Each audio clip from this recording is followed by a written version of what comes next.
una kong tanong, Mayor Manila. Meron akong tanong, may utang ang Manila sa allowance sa NPD. Magkano? 26 million. Ilang buwan? Meron mga Amerikano sa nila. Meron sabi ko nga kay General Guzman, Opo. 10 ng mga men, women, uniform personnel, and non-uniform personnel. Cellphone lang po yung cellphone, wala lang po kayo. Gagawa ko sa lalong madaling ka. Makakaasa sila. Kaya ako gumawa ng batas na yun, talagang gusto kong gawin yun kahit pa paano makabawas yung nililis ng kasusin ng pamilya ng mga police. Kaya ganun naman. Siyempre, una, delikado ang kanilang trabaho.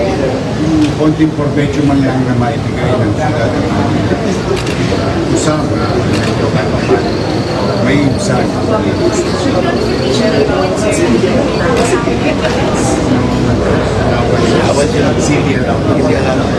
Unique kasi ang Manila. I don't know with others, but in Manila we start with it. Ang lahat ng best may alaman. Tulong lang ba? Local government yan. Ito yung naging laman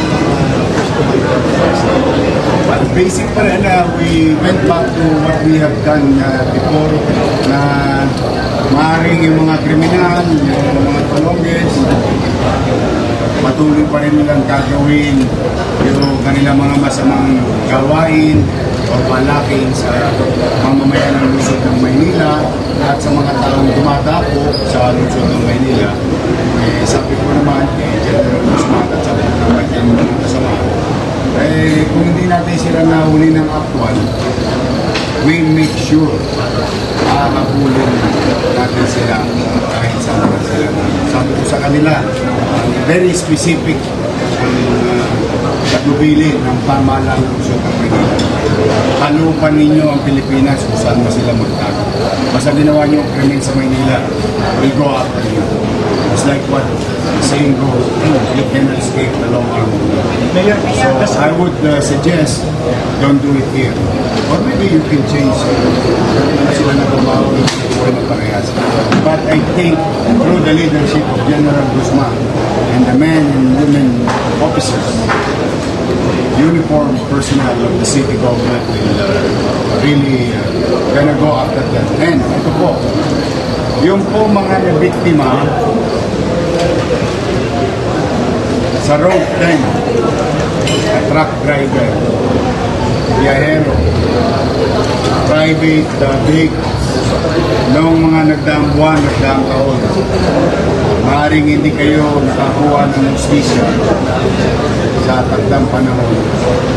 Nagtagubilin po ako lahat ng gumawa ng krimen na hanggang ngayon maaaring pinagtatawanan ninyo ang lungsod ng Maynila. I order the full force of the Manila Police District through the leadership of General Guzman na hanapin yung mga taong to nakuha na ng video, nakuha na. So this is our message to the victims.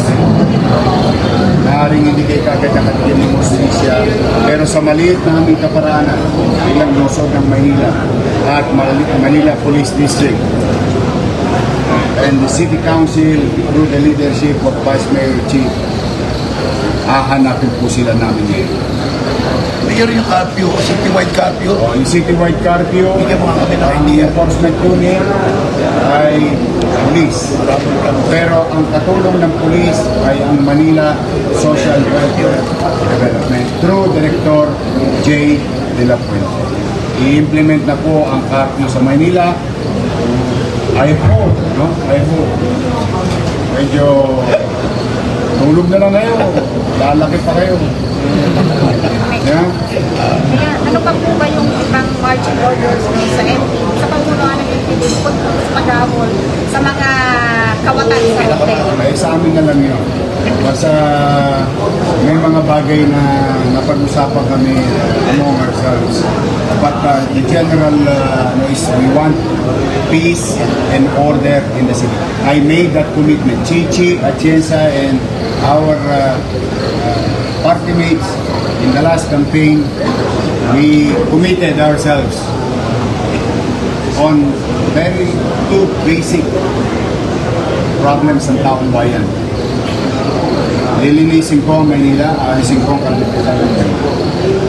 At bibigyan natin ng kapanatagan ng pamumuhay ang mamamayan sa Maynila. So these are the two basic things that so far, awa naman ng Diyos. With regard to the first one, which is yung basura, gusto ko lang kayong i-update kanina. Masasabi po natin, mga nasa 60% na raw po ang nakolektang basura na nasa kalsada. But we all know, bukas ng umaga, may bagong set ng basura. Rest assured to the people of Manila, mga lolo't lola ko, mga nanay tatay ko, mga batang Manila. Hopefully, before the end of the week, matapos na yung garbage crisis natin at mag-normalize na. That's our first goal, mag-normalize ang koleksyon ng basura sa Manila. Mayor, tama po ba? 60%? 60%. Yung nakita ninyo, yung nakita ninyong basura. Whatever you saw, whatever is reported by the media,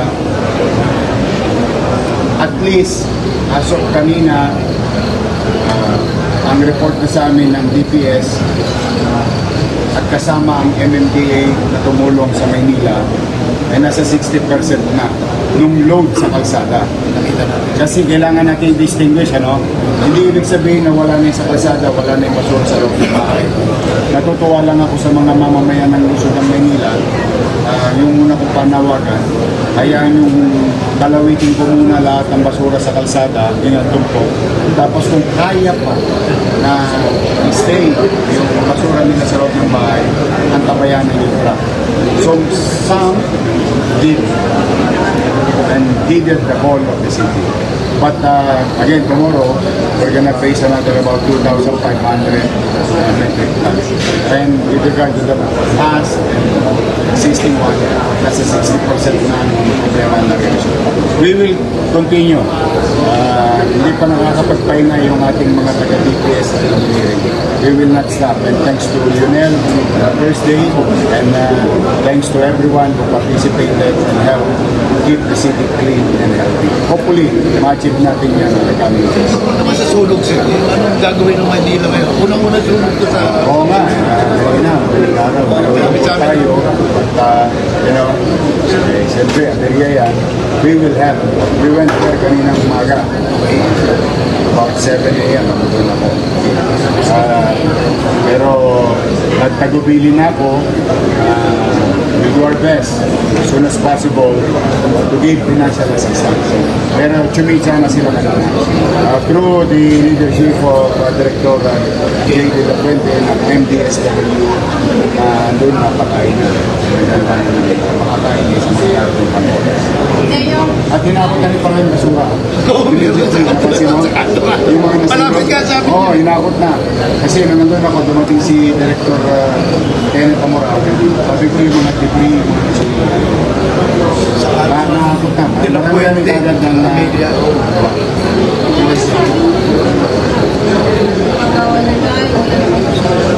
ayun, kasabi ko. Kailan yung sa FUW? As we speak. Because it's an existing law. It's an existing law. Isa sa ngayon, bibigyan na natin ng panahon, puso, yung ordinansa. Dahil para naman, alam mo kasi, ang hindi na nabigyan nila.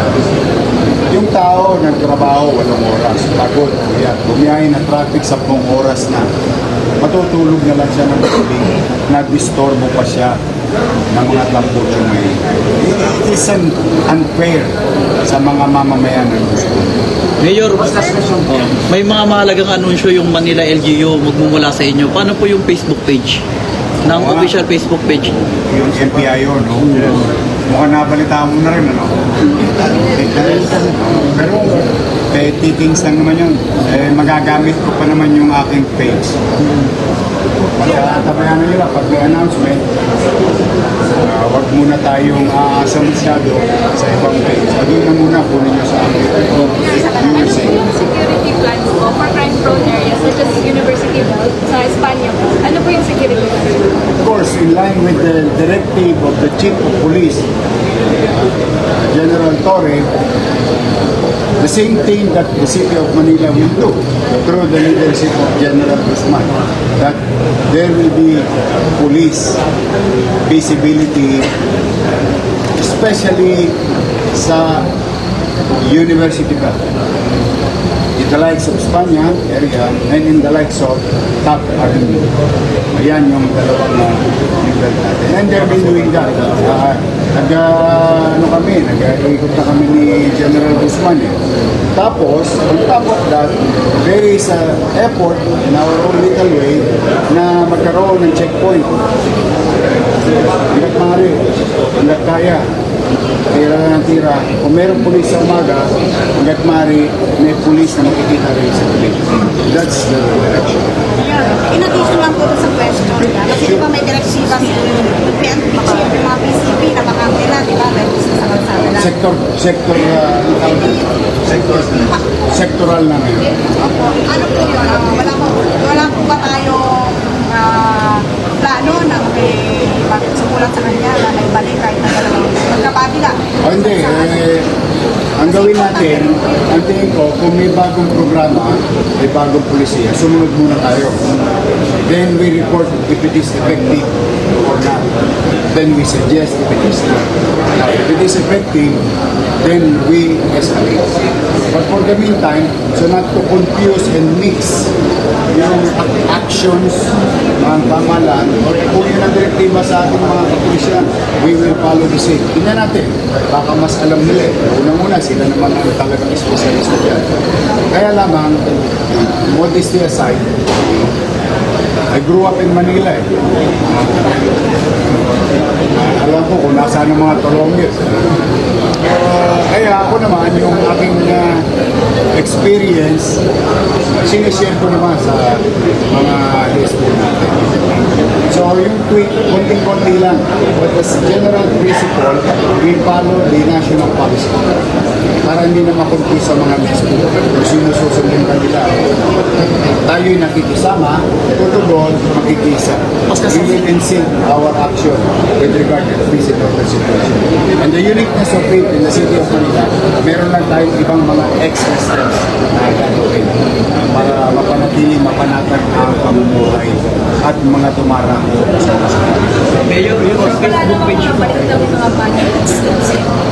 Meron na silang nakalawit noong isang araw eh. Ano sa... Tapos ngayon, ang niregalo sa akin ng MPD, based mo sa sinasabi ko pagka ginawa niyo krimen dito kayo nagtago.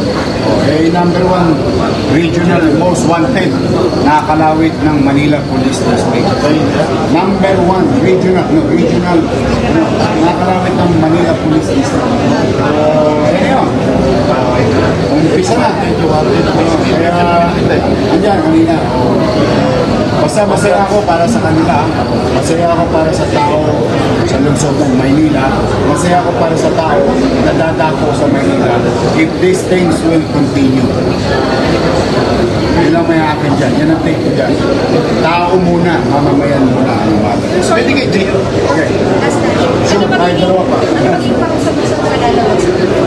Ay, hindi. Pagkakapag natin yung nasa mga mag-calisthenics sa mga basta, it's, you know, the concept of implementing is there. Hindi punitive ang in as much as it's more on bilang magulang, gusto mo lang magkaroon ng extra magulang yung mga bata, pag malasakitan sila para sa kaligtasan nila, para sa kanila. That is the city government. Yun ang mas gusto kong approach. Pero yung mga mahuli, para gustong sumikat, bahala ng batasan. We will do what we need to do. Pero it's more on pagiging ama sa mga minor de edad. Magiging concept. Sir, sorry, lastly, yung affected pa rin Sorry, last na. Affected pa rin talaga. Kasi nagsimula, I think that you will be will start when the moment I said it in my inauguration. That is the okay, thank you.